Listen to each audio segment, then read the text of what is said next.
the true vine, and my Father is the vine dresser. Every branch in me that bears no fruit, he cuts away.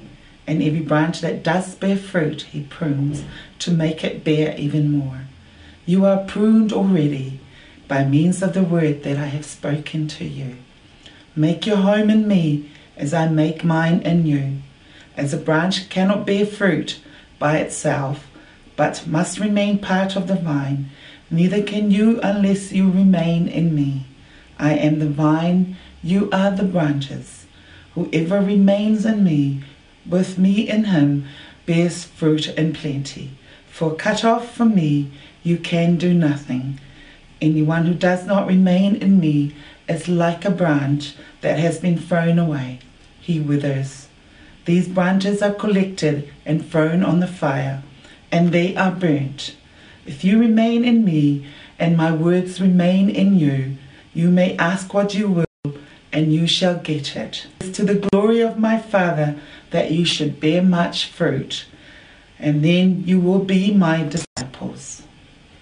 Now, Violet, this reading from the Gospel of, about the vine is one of my favorite readings. When you hear it, every time it comes up year in, year out, but, and it just keeps reminding you of how appropriate this Gospel is. What do you think?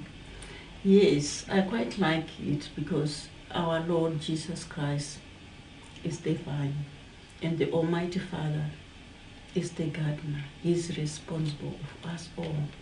And we are the branches.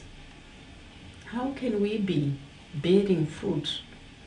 We must be remaining in Jesus so we may produce these fruits. Without Jesus, without submitting ourselves, we cannot bear fruits. We may wither and we are useless. Yes. Yeah, that's right. Yeah. Makes me think of us, being the church, the people, and our faith being, the vine, the true vine. Yes. It's quite a very good, analogy of what God is to us, that without him we are nothing, as you said. Yes. And it is very appropriate that for any branch that withers, it should be thrown to the fire, because that's where the, dead branches belong. Yes, yes, you are right. So I think we just have to submit wholly and be asking our Lord to have grace in us so we can be really true vines, live, which bear fruit. Because there's nothing we can do on our own any good without our Lord, without his guidance, without his blessing, without his grace. We truly need to be united with our Lord, to be guided in every thought, in every deed, in every word, everything we do.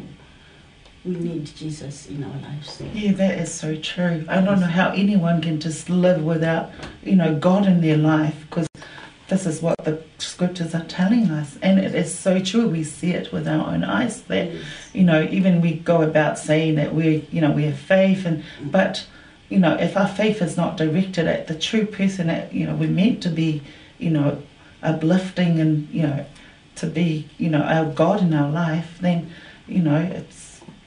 it's worthless. Yes. And I like the sentence at the last one says, whatever you ask in me. That's right. Yes. It's very encouraging knowing that there is a God that who hears looks our after prayers. us. Absolutely. Who hears our prayers, who knows our needs, who knows everything. We just need to completely submit ourselves before him. Well, we're living, this gospel of the vine every day. Like we play the role of the parents, and our children, you might as well say they're the branches. Yes. And we know ourselves that if our children don't behave, the way we want them to behave, then, it just creates problems for the parents. And yes, yes, I totally agree.